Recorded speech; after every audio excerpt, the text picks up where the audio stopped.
All right, joining us this week on the AlwaysMoto Podcast. It's been his rookie season for the Supercross. He's been running on that East Coast there. He's been riding for Firepower Honda. It's the number 602 of Gage Linville. How are we doing, Gage? All good. Like I said, just making it. So it's been an interesting season for you. Obviously, we met, and I don't know if you remember, I forgot to mention this before we hit record here, but we met when you were at Newcastle Supercross, and unfortunately had that other injury there in the Australian Supercross side of things. Yeah, so. Oh yeah, I remember. It was a rough go then, but the season's been okay, I guess, for a rookie season. You might have different views on it, but you've unfortunately got an injury that's ended it maybe a round or two early for yourself to the thumb there. How's that been for you? Yeah, rookie season's not, what I was hoping, I guess you could say. I really didn't feel like myself up until my last 2 or 3 rounds. Just one word I could describe it would be kind of mediocre. I feel like I progressed throughout the East Coast, you should say, with a 19th in Detroit and a 13th in Atlanta. It just took, me way too long to get there. I missed the first couple mains, and, ideally that's not where I want to be. I progressed. I mean, I guess you could look at that as a positive, and my best finish was a 13th in Atlanta while injured. So, I was really looking forward to the last, I think we have 3 rounds at the time. I was really looking forward to them, but, injury cut me short. But, it's racing. I'm just glad it wasn't nothing worse. Do you think that sort of the beginning of the season, at least, do you think that was impacted by what happened, with the injury in Australia? Like the time, obviously, you lost probably, 6 or so weeks there from that collarbone injury, and that sort of delayed your starting point for your prep time in the States. Do you think that impacted what the results were, and maybe even just the ability to make the main in those first rounds, or do you think that didn't play a factor at all? Maybe a little factor of, kind of confidence in Supercross. Yep. A lot of people don't know I broke my collarbone leading up to Australia. Only had like 2.5 weeks on the bike. The crash in Australia put me back another 6 weeks. You could say like I felt good on the bike, but I wasn't very confident in myself on Supercross. Sure. So the more racing we went on, the better I got, which I felt was good. But crashes are going to happen. You just have to trust. I had to trust myself more. And even like in Atlanta, I know it was more of a speedway kind of. So the track was a little more outdoorsy. But like I've told people, like that was the best I felt like, since I've been on the Honda. Like I felt really good there. Like, I don't know if it was because it was more outdoor style, and that's kind of like what I've been used to for the past so many years, or I was driving with the bike better. But like for there, I felt very good on the bike. I kind of felt like I was like in tune with the bike more. Everything just kind of came to me more natural. And even a crash in the first free practice when I did my thumb, like it was painful all day, but it was still like I still felt good with the bike, if that makes sense. Like I wasn't, even though I crashed, I wasn't like nervous to crash again. It was like, okay, like I know what I have to do this and this, I'm not going to crash, just kind of believe in myself more. Yeah, that's obviously confidence has just come into the program for you over the multiple weeks of actually doing laps and going to the events and stuff. You just got comfortable with the scenario by the sounds of it to me. So, but yeah, obviously that initial bit, the confidence was thrown out by the previous successive injuries there. So yeah, a bit of a rough go for you to come in.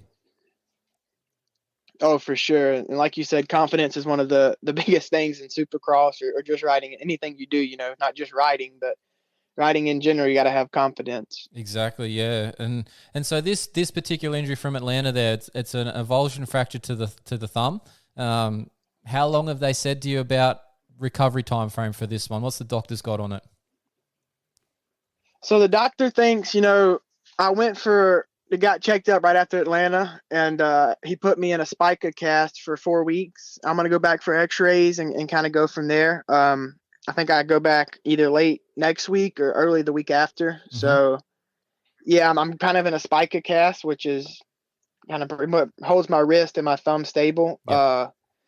But no, the good thing was he doesn't think it was any ligament damage, so that's always a plus. That means no surgery. Just kind of he wants to keep it stable to make sure it heals properly. And from kind of what I was told, I never even heard of an avulsion fracture, but the way he kind of explained it, it's the bone that connects the tendons. Yep. I want to say is how he said it. Yep. But yeah, he just, he didn't want me riding anymore because, I could further damage it or, even mess the tendon up. And with the messed up tendon, that's surgery, and that's, 6 to 8 weeks instead of 4, hopefully. So yeah, you can make the situation I go worse back quickly. in. Absolutely. And, it had been different if I was, up there with them guys and, make it or break it. But, I've only made 2 mains so far, and, it just wasn't worth the risk wasn't worth the reward in that scenario.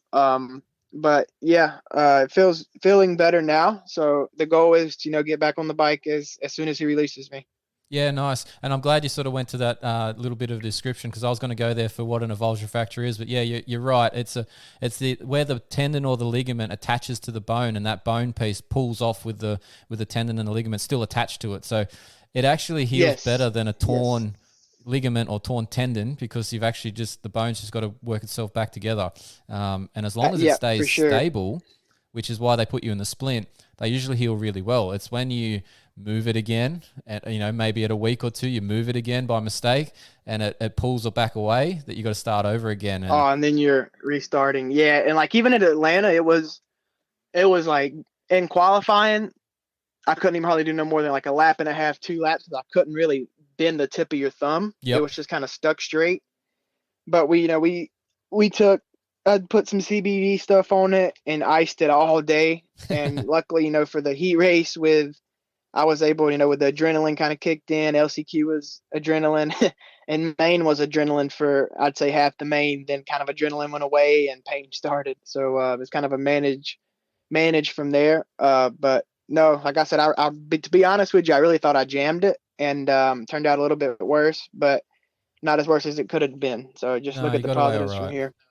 So with the plans then, so obviously you said if the thing goes well, maybe next week, the week after with the x-rays updates, hopefully you can get out of that cast and maybe even start riding that week or so. What do we got planned in the future here? Are we doing outdoors? Because the Firepower team's only Supercross. What's the plans for you this year? Yeah, so the Firepower team's only Supercross, like you said. I'm gonna go, privateer for outdoors. It's not all the rounds. I'm gonna do the closer rounds. I think I'm gonna do 5 select rounds. Okay. Just get my feet wet. I haven't raced an outdoor pro national. I didn't get to last year with the transition to Honda after Loretta's.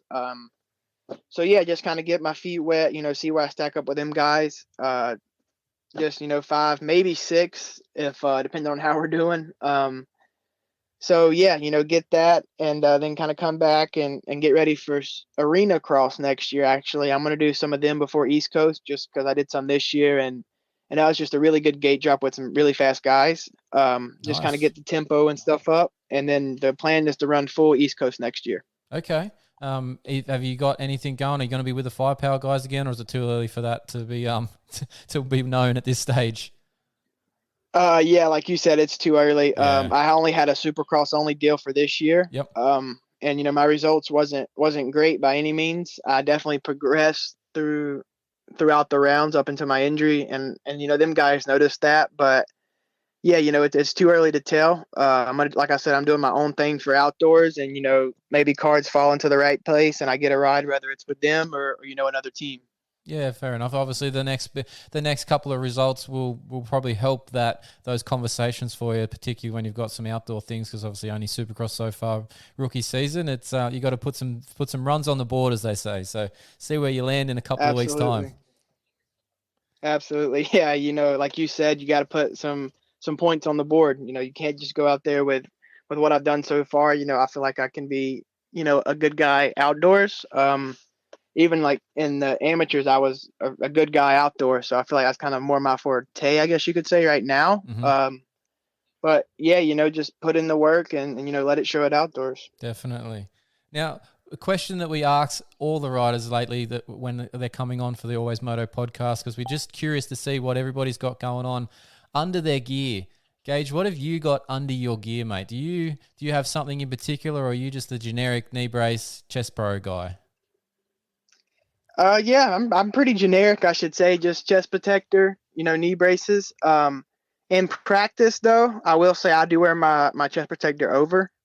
Okay. But like me compared to the other guys, I wear a pretty bulky chest protector. You should say it's a hard plastic one. It's not one of the little roost detectors. Yeah. So practice, I like to wear mine over, and racing the last couple rounds I wore it under, just to, we had supplemented gear with Fly, just to kind of help out and show the sponsors more and not cover stuff up. Yep. But when I wear it under, I wear a compression, a Pure Outlaw compression, like a full jersey. Yes. It's made out of the athletic material, so it's like it's not really very, very hot. Are you doing So that I to wear it stop under my everything gear. rubbing you? Yes, exactly. Because like my teammate Max and stuff, he puts tape like on his nipples and stuff I like do that all the time. I get laughed at for that all the time. Yeah. But like the difference between mine and like some of theirs is, theirs is the roost protectors, the little skinny, flimsy ones. I wear the big boy one. It's a full on chest protector, and it's made out of the hard plastic, and I don't want to tape my whole body, so I just I wear the compression jersey. But it's a little hotter than not wearing anything, but it's not life or death. It's manageable. So yeah, I like to wear that under. But that's why I wear it over, just because it's a little easier in practice.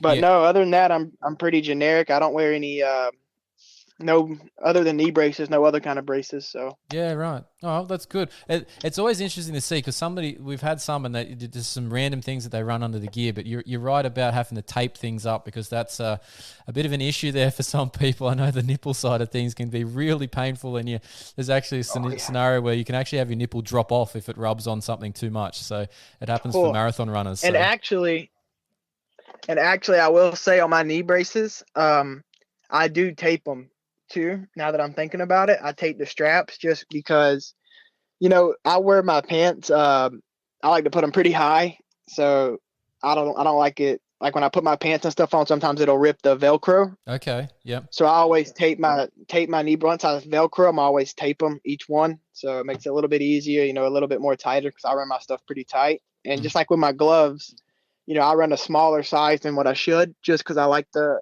real tightness of it. Yeah, nothing bunching up in the palms there when you're gripping. Exactly. It's one of those things that can really quickly turn into a blister if it bunches up. So yeah, I can understand that one.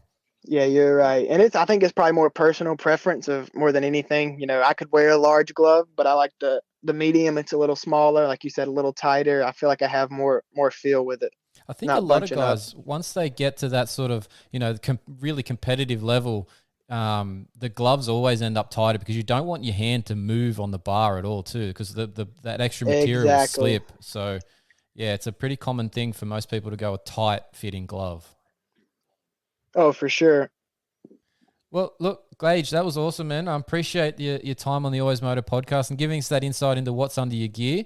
Hopefully we see you back on track here real soon, and like you said, get to some of those outdoors as a privateer and get some decent results, mate. We can, hopefully then you can get another ride and put in some more effort for next season. Yeah, and like I said, that's the plan. But yeah, thank you for having me on. I appreciate it. No, all good. Thanks for your time, Gage. Thank you.